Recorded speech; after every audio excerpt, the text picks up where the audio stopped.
Let's talk about microservices with the gRPC framework.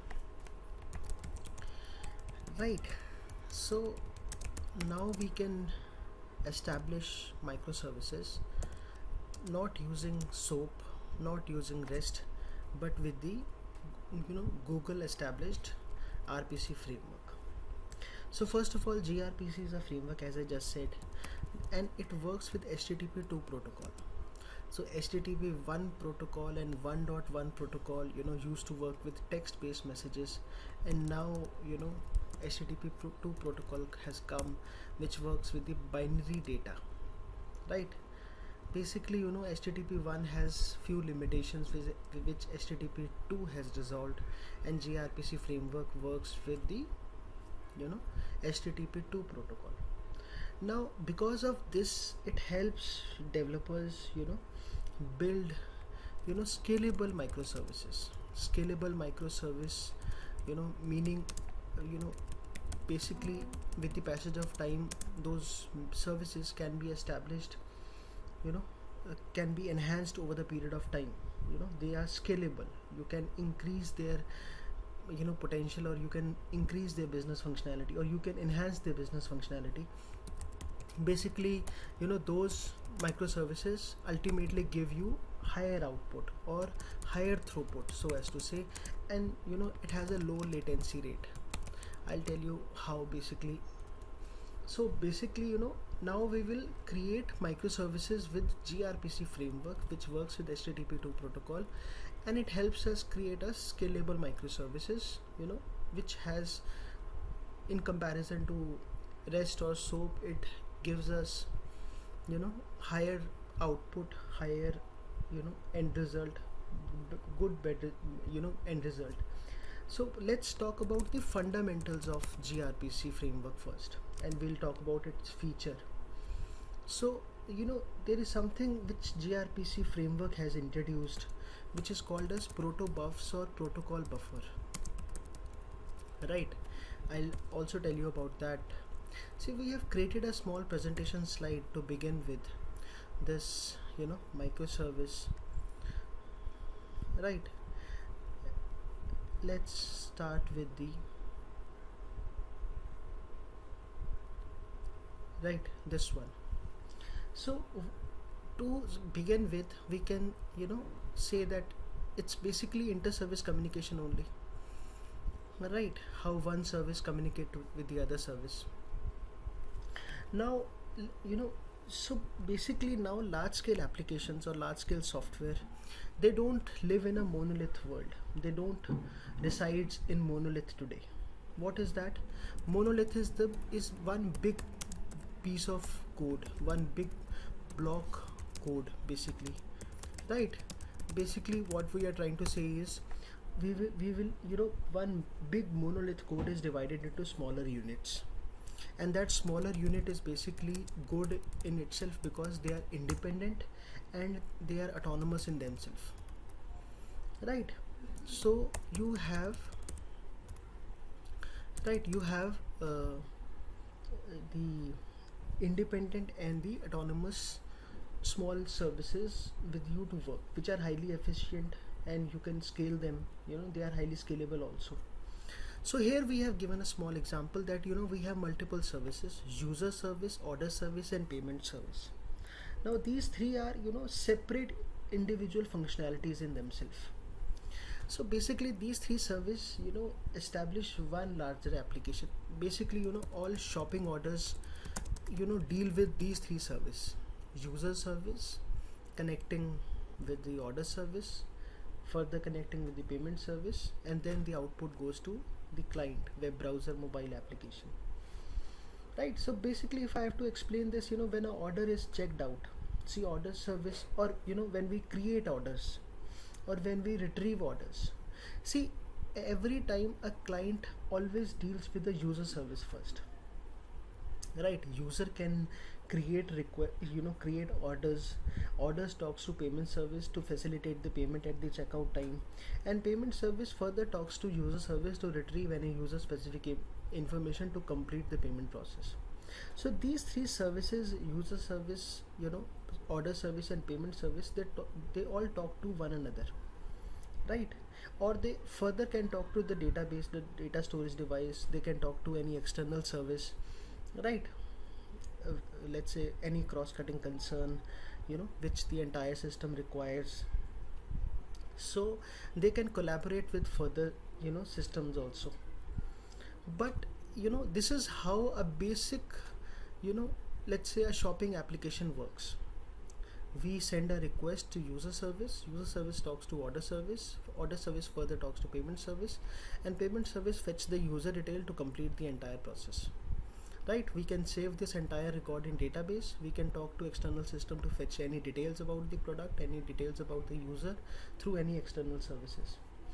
Now these messages that are passed between one another, they can be synchronous, they can be asynchronous, right? We have learned about multi-threading in module 5 in the same course, how deferred result or how callable result actually helps us,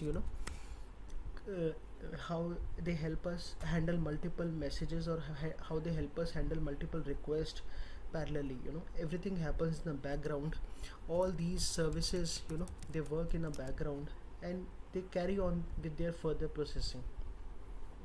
So this is inter-service communication, which has evolved over the the past few years. Now RPC stands for remote procedural call. Remote procedural call meaning client invokes the procedure on the server side, which may or may not exist in the same address space, or which which may not exist, or may not be present on the same URL, on the same server, right? So RPC has evolved over the period of time. As a client, we call the function locally, right? And every connection is established via TCP. So TCP connections are created over here, right? Now RPC also uses TCP connections. Now TCP actually is good in a sense that it makes sure interoperability. No matter which, in basic language, which operating system is being used by the second party, that does not matter. We can send the request, we can receive the response via TCP connection, HTTP2 protocol, right? So we can connect with different system in a different space. See, earlier the same connection used to establish using RMI, remote exchange calls at the server side, or CORBA was being used earlier. But now we have standard SOAP, simple object access protocol, which is designed and promoted by a number of big enterprises.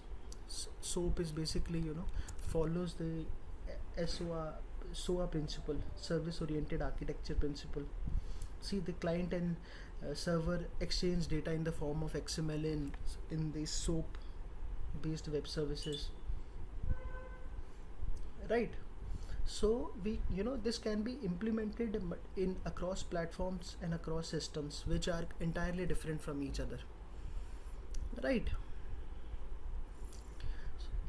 So SOAP has its own limitations. I'll tell you what limitations. But basically SOAP also works with HTTP protocol, or SOAP also works with DCP protocol, between two systems. SOAP is actually relevant in legacy systems today, because of its few limitations. For example, SOAP only deals with XML, and XML, they say they are difficult to deal with because they have specific, or they have strict set of rules to deal with, right? If I have a small message which I need to transmit between client and server side, because of XML the payload is huge, right?